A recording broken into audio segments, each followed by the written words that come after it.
You're all awesome. But our next speaker is somebody very special to me because she has become my right-hand person, especially after I lost Dale. I looked at her and said, "You're the new Dale." And so she has been literally my right-hand person getting this whole thing going. Couldn't have done it without you, so appreciate that. Sheryl Green is a motivational speaker, author, and resilience coach. She's an animal rescuing badass and director of communications and cuddling for Hearts Alive Village. Sheryl, there you go. Apply for cuddling. Sheryl admires philanthropists, entrepreneurs, and people that use lint rollers on a regular basis. Help me welcome Sheryl Green.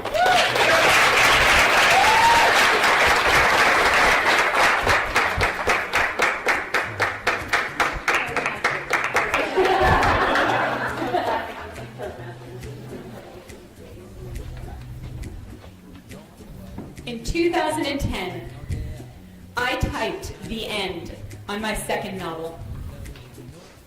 And I pushed the send button on the email to my critique. This book was special. While writers always put a piece of themselves into their characters, this book was a way for me to deal with an extremely painful and degrading experience in my life. The situation was exaggerated. The setting was different. But the main character, Lauren, was all me. I even brought in my best friend at the time as inspiration for Tabitha, Lauren's best friend. I waited eagerly for the emails to come in telling me how amazing this book was and asking me who would play my character in the movie. I was thinking Tina Fey,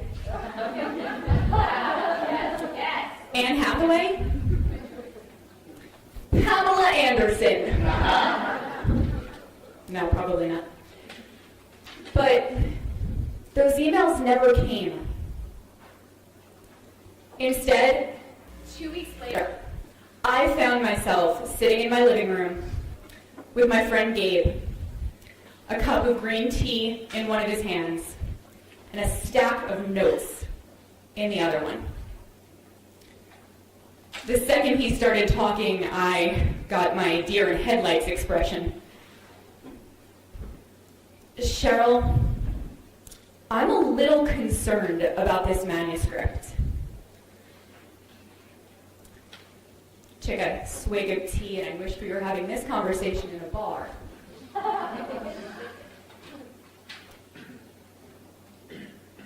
Your main character isn't the hero of this story.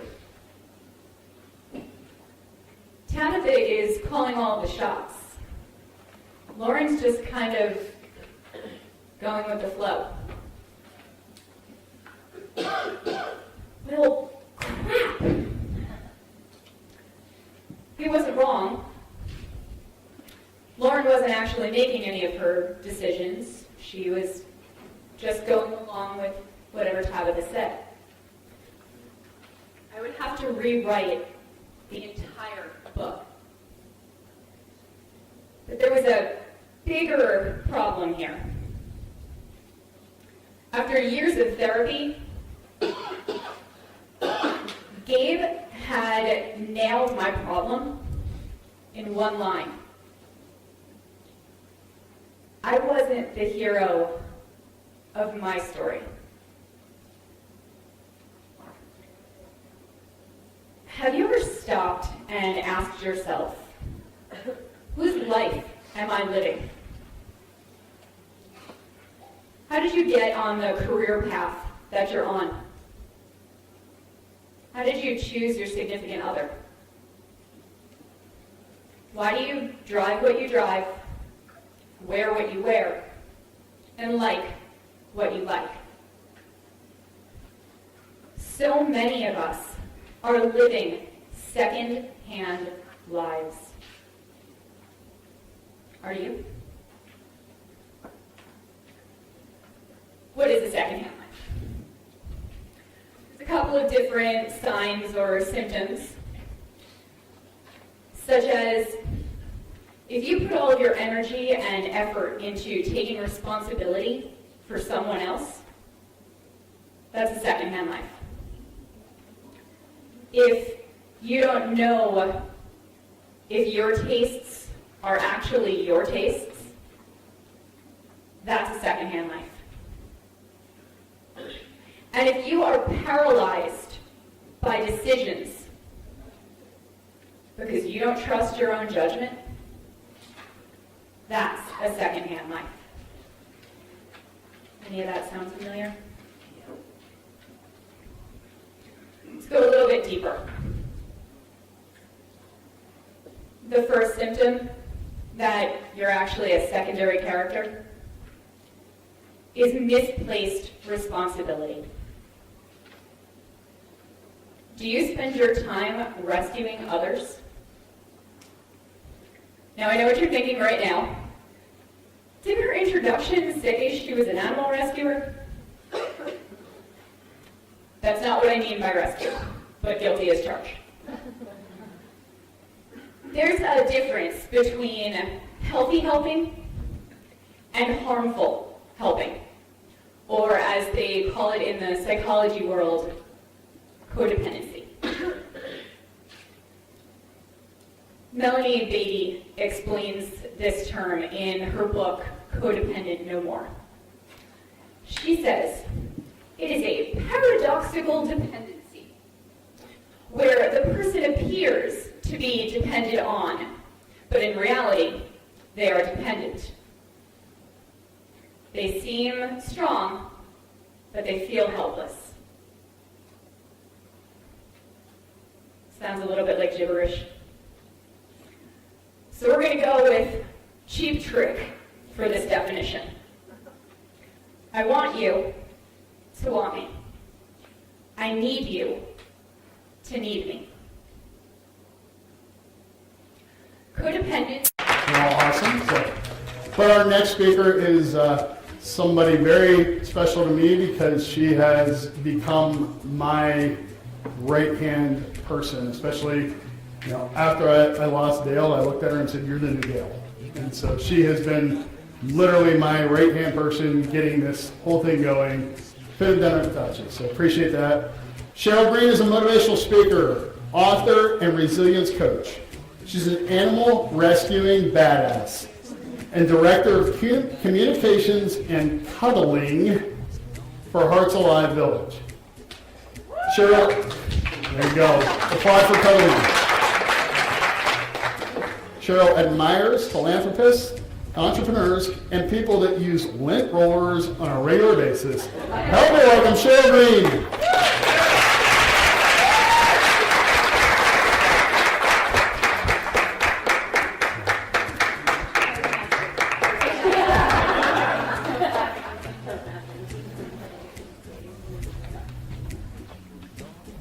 In 2010, I typed the end on my second novel.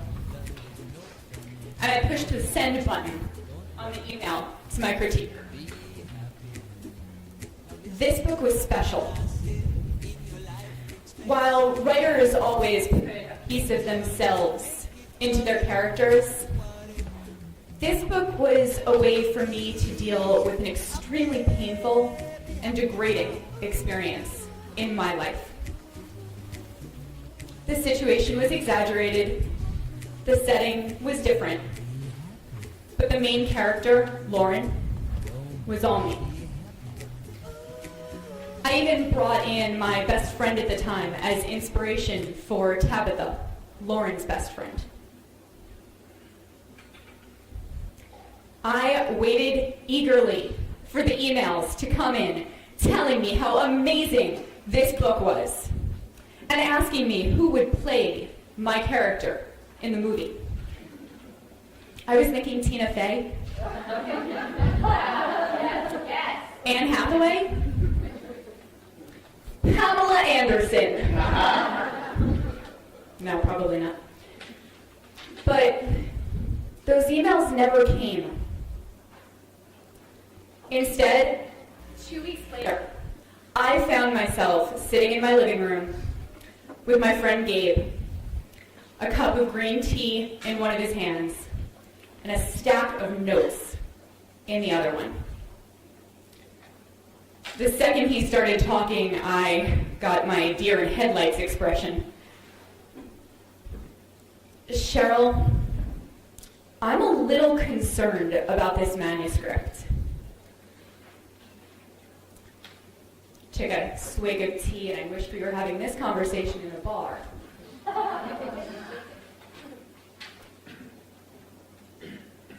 Your main character isn't the hero of this story.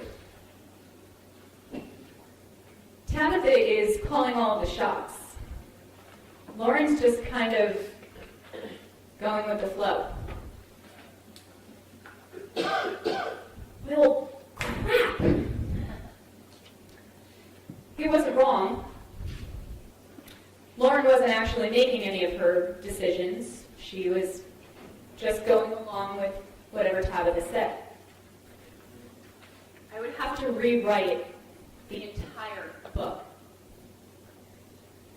But there was a bigger problem here. After years of therapy, Gabe had nailed my problem in one line. I wasn't the hero of my story. Have you ever stopped and asked yourself, whose life am I living? How did you get on the career path that you're on? How did you choose your significant other? Why do you drive what you drive, wear what you wear, and like what you like? So many of us are living second-hand lives. Are you? What is a second-hand life? There's a couple of different signs or symptoms, such as if you put all of your energy and effort into taking responsibility for someone else, that's a second-hand life. If you don't know if your tastes are actually your tastes, that's a second-hand life. And if you are paralyzed by decisions because you don't trust your own judgment, that's a second-hand life. Any of that sound familiar? Let's go a little bit deeper. The first symptom that you're actually a secondary character is misplaced responsibility. Do you spend your time rescuing others? Now, I know what you're thinking right now. Didn't her introduction say she was an animal rescuer? That's not what I mean by rescue, but guilty as charged. There's a difference between healthy helping and harmful helping, or as they call it in the psychology world, codependency. Melanie Beatty explains this term in her book, Codependent No More. She says, it is a paradoxical dependency, where the person appears to be depended on, but in reality, they are dependent. They seem strong, but they feel helpless. Sounds a little bit like gibberish. So we're going to go with cheap trick for this definition. I want you to want me. I need you to need me.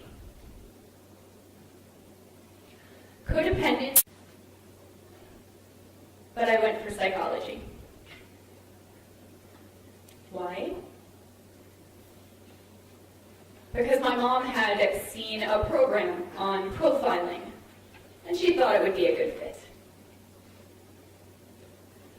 6-year education track, because someone else said so.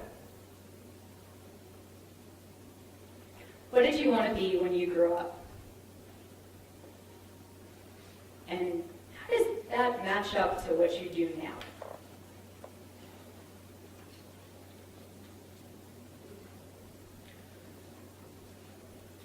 It's time to get to know the most important person in your life. You. This should be easy, you would think, unless you've never had the opportunity to do it before. If you've never, I won't say been given, taken the freedom to figure out what you like, it's difficult. Some people do this after a breakup or a divorce. They start on that path of self-discovery. Some people do it after they lose a long-term job. And some people wait until they move out on their own, and then they bawl their eyes out in a home furnishing store. So how do you do it? Self-discovery, not crying over candles. First thing you can do is start a like list. I know this sounds brutally simple, but write down 100 things that make you smile. For some of us, that's really difficult. And if it is, you can take a page out of Esther and Jerry Hicks' book about the law of attraction, Ask and It Is Given. They talk about using a process of clarity through contrast. Because sometimes it's easier to figure out what you don't like and what you don't want than it is to figure out what you do. I actually have a worksheet in the back if you guys are interested in doing that later. It's time to figure out who you are. The third symptom, not being able to make a decision.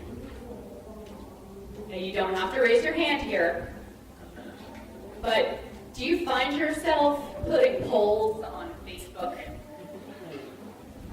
What color should I paint my bedroom? What should I do with my hair? What should I eat for dinner? I call this decisions by committee. And they happen because you don't trust your judgment. You don't trust yourself to make the right decision, or any decisions at all.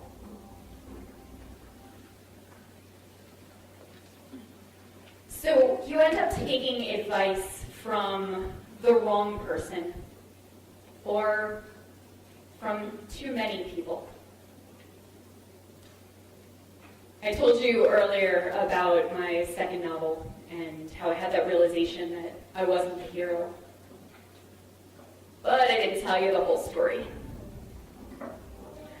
I'd like to say that this was my grand wake-up call, and I did everything perfectly after that. Not so much. I just kept making mistakes. I sent that manuscript to 5 people. And I got back 5 different strategies for how to fix my book. And I took every single one of them. You should bring the problems in the book up to a boil instead of a simmer. I did. You don't write mystery. You should turn this into a mystery. I did. You should add more characters so that the reader doesn't figure it out right away. I did. And on, and on, and on. I took so much advice and made so many changes to my book that it was completely unrecognizable. It was no longer me. Do you take too much advice? Do you ask too many people when you have to make a decision? Do you consult your mom and your sister and your best friend and your coworker and your hairdresser and the UPS guy and your neighbor's bulldog named Butch? When you're taught from an early age that your thoughts, your emotions are inappropriate or wrong, you lose faith in yourself, in your ability to reason, to make decisions.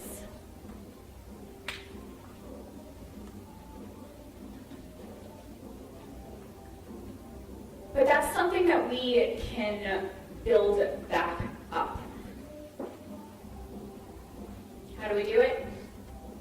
First, stop asking unqualified people and pets for advice. If they haven't been through it, or they're not a professional coach or therapist, they have no business guiding your decisions. That's not to say that you can't lean on them for support. They can be a source of love and strength in a difficult time. It just means that you need to stop taking their word as gospel. One of my speaking mentors talks about two types of feedback. There's how it made you feel, which everyone is qualified to tell you. And then there's what you can do to improve, which very few people are qualified to tell you. Who in your life is actually qualified to give you advice? Second way to fix this, just start making decisions. Small ones are fine. Do you want the chicken or the steak? Your date isn't going to eat it, so you don't need to consult them. Do you want to wear the red top or the black top? I assure you the color of your shirt will not start the next World War, so just make a decision.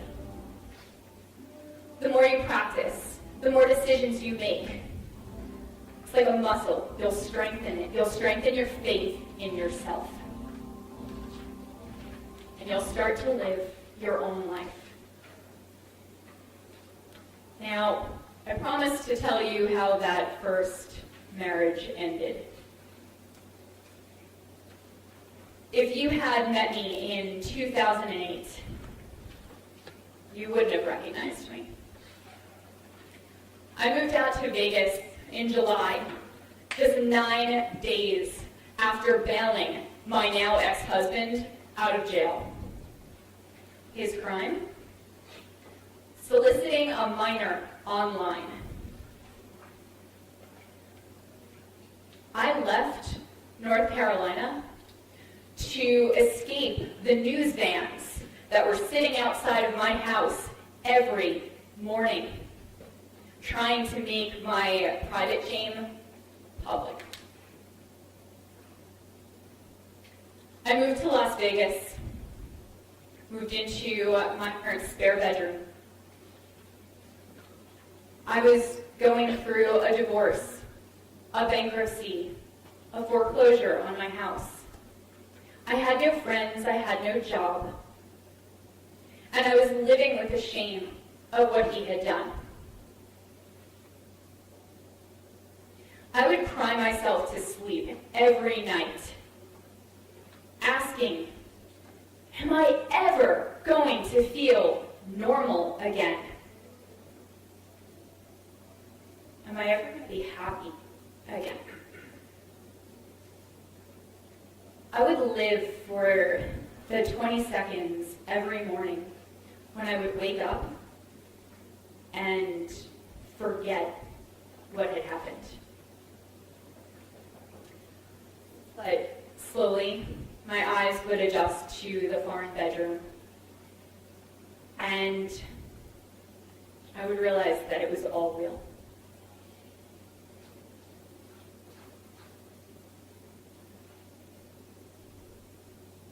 My rock bottom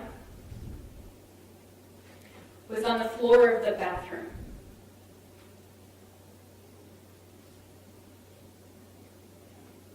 After months of therapy, where the therapist said she wanted to just go over the same things. The crime, the divorce, my shame.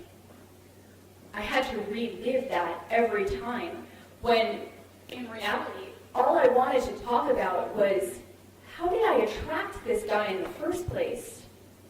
And how do I make sure that it never happens again?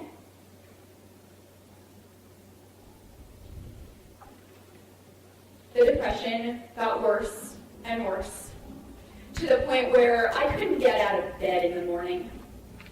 Never mind go out and get a job or make friends. And when my parents came home to find me curled up on the fetal position, tears streaming down my face onto that cold tile, I couldn't get up. And honestly, I didn't really care if I ever did.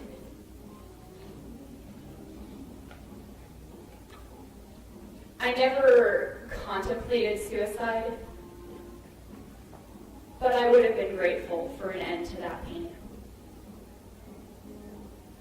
My stepmom, Linda, held out her hand, picked me up off the floor, and said, "Sheryl, this isn't you."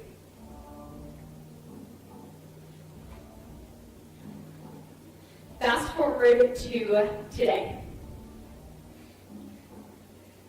I live in a beautiful house with really great candles. I am surrounded by the most amazing friends that anybody could ever ask for. I'm building my own business.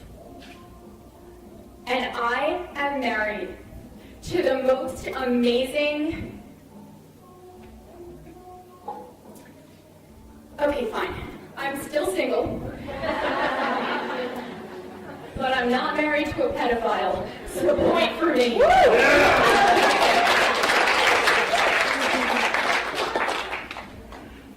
So how did I get here?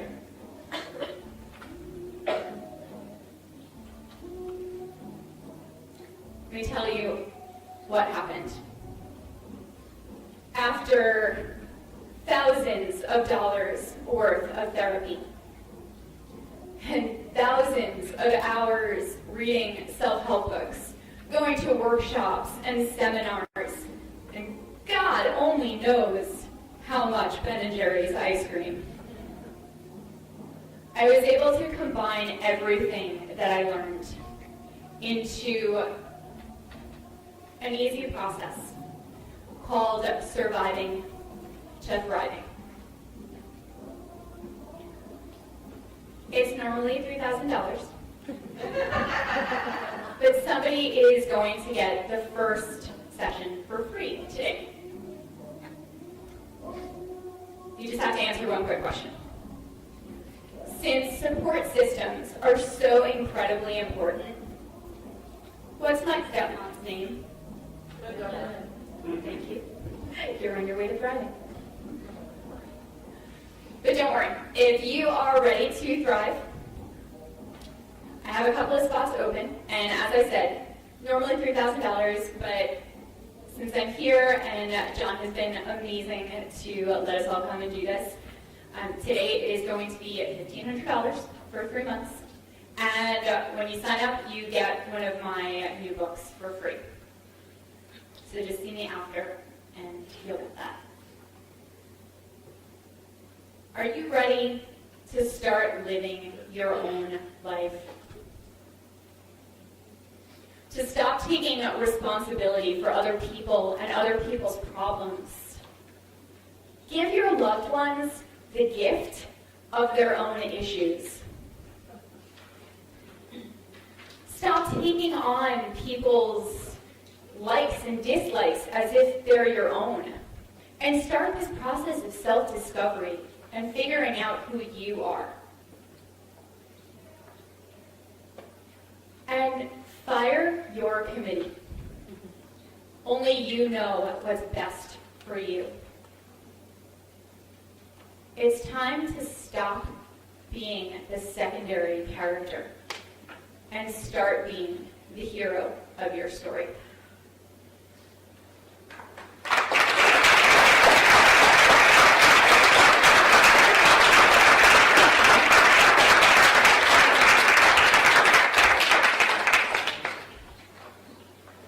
Thank you, Sheryl. So, as you can tell, I hope you can see that this conference is all about authentic stories, and it is